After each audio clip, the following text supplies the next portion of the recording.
Welcome back to Sports Talk ATL. I am Chase Earl, joined by Alex Lord. The Braves yesterday picked up another come-from-behind victory over their arch rival Mets, stretching their division lead to 7.5 games. And this one felt so similar to Tuesday night. It was almost mirror images. They fell behind 4-1. The Mets hit a couple of homers. They scored all their runs with 2 outs.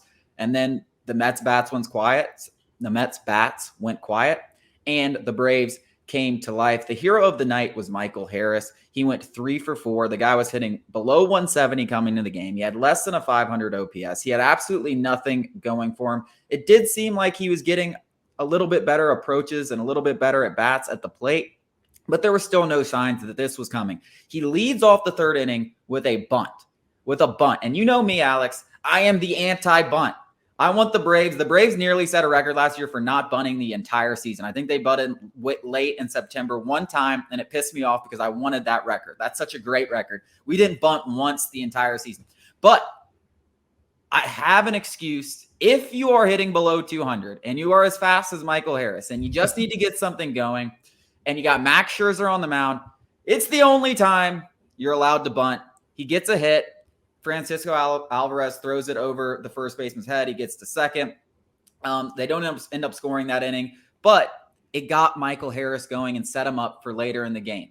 The 6th inning, it's 4-3. Sean Murphy had hit a 2-run homer. The Braves have all the momentum. 2 outs again.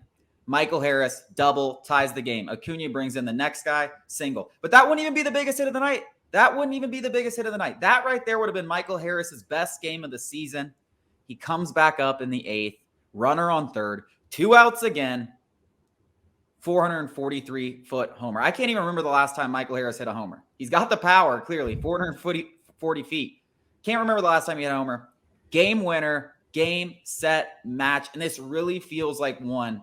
You have, if you're the Mets, you have the ace of your staff on the mound, up 4-1, and you lose again. You're now 7.5 games behind the Braves in the division.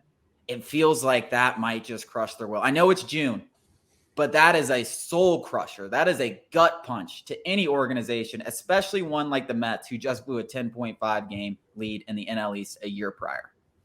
Yeah, a couple of things. As a Mets fan, I mean, I don't know how much more you could ask for. You've got your ace of the staff on the mound, up 4-1. And he was dealing. He was striking. He looked so good. I don't think he had any walks. He had like 7 punches before that. Max Scherzer looked good. And there was a couple times where I tweeted out, I was like, dang, I just kind of hope, he makes a mistake and the Braves capitalize. It seemed like one of those kinds of nights. And then he just completely unraveled.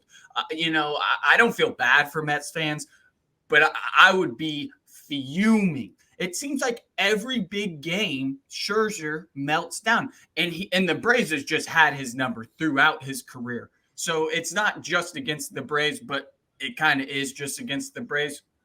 And then Michael Harris, you said it. You said all these great offensive moments he had. He also had an incredible defensive moment where I thought it was going to be over. I think it was the 8th inning. Yeah. He just made an unbelievable catch going back over his shoulder, almost Willie Mays-esque.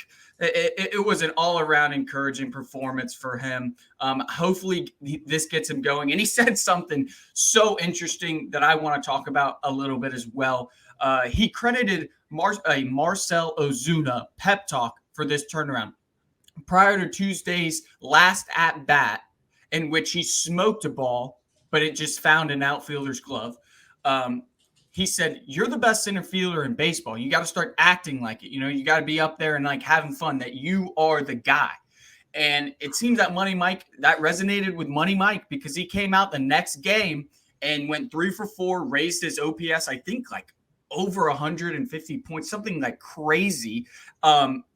And it's just a testament to what Marcell Ozuna brings to this team. Sure, he's been arguably the second best hitter since the month of May for the Braves. We all know that. He's been on a tear, and that continued last night. But also, the reason why he stuck around, other than the contract, is that locker room presence. He's a veteran. The guys in the locker room love him. He's so good in that facet of the game. So all these people yapping about getting Marcell Ozuna off the team. And I know prior to him breaking out, it was, reasonable. He was playing putrid baseball, but that locker room presence is so important, especially the Braves still have a lot of young guns that need guiding. Yeah, what can't Marcell Ozuna do at this Field. point? Yeah, well, he doesn't have to field. He's a DH. Yep. He's a strictly DH. Yep. It's funny because he had 2 more hits. He was actually the base runner that was on base on third. Now they pinch ran for him, but he had a double to set up Michael Harris, only needing a single to win the game. Of course, he hits the home run, but he was the guy that was on base, had 2 more hits. I was just trying to look it up because I want to say it on the show when it happens, but I want to do a Marcell Ozuna 800 OPS alert because that is when I'm like, boom, this guy is a good player. I don't want to hear it. And they kept around for this locker room. If Marcell Ozuna was a problem in the locker room, he never would have been around. It doesn't matter if they believed in him or not. He was always a guy that came up to work every day, had a good attitude. And he even said that after the game. He said, hey, I've had a good attitude, even throughout. I came into work and I was happy. I know I was struggling, but I was happy. And I let my teammates know that. And it showed. And that's the only reason that he's been able to go through everything he has, go through all those struggles, and come out the other side. So if there's anybody on this team that can look Michael Harris in the eye and say, I understand why this is happening, you have to focus. You have to stay positive, focus on the future, act like it's a new season every day until you figure this out because you have way too much talent. But just speaking on Ozuna's performance, just from what he's done, this looks like the guy who won the Triple Crown, or nearly won the Triple Crown for the team in 2020. I mean, he looks like that guy again. Yeah. And I wanted to revert back to the locker room stuff. And a lot of the reason why the Braves continue 5 straight NL East titles, they're always going to be challenging for World Series. And it's because of Alex Anthopoulos' approach. Yes, we want to get the best baseball players and the best coaches and the best scouts and everything like that. But he also prioritizes just these people liking each other. It's so much easier to do your job and to want to do it well when you like the people you work with. Imagine these Mets guys who are just down in the dumps, don't really like their team. I'm not saying they don't. Yeah, I was about to say, I was like, you're assuming a lot here. I'm just saying, for the teams out there that, don't exactly vibe with each other in the locker room, it's hard. It's 162 games. It's hard to come to the ballpark every single day and want to work hard when you don't like the guy you're sitting next to. Yeah, I mean, I can't tell you how many times, and that I've said this over the years, that the reason the Braves have won 5 straight NL East titles on their way to number 6 is because they come to work. They enjoy working with each other. They have a sense of unity. They never are set back by any losses. No loss hurts more than the other. They just come back to business, know who they are as a team, and they know over 162 games, the cream rises to the top. They're the best team, and they are going to win the division. And that's why they never panicked last year, and they somehow came back unbelievably from 10.5 games. And that's why they're sitting in this position now. And that's why when you see people I know Mets fans are out there coping with this 7.5 game lead that that they're behind the Mets. I know they're coping with, the Braves were 10.5 games back. Bro, you're not the Braves. You do not have it like that. And you do not have it like here up that. Talent-wise, I don't think you have it like that. But you could at least on paper say, they got some good pitching. They could go on a run. And I think they will go on a run and make a playoffs.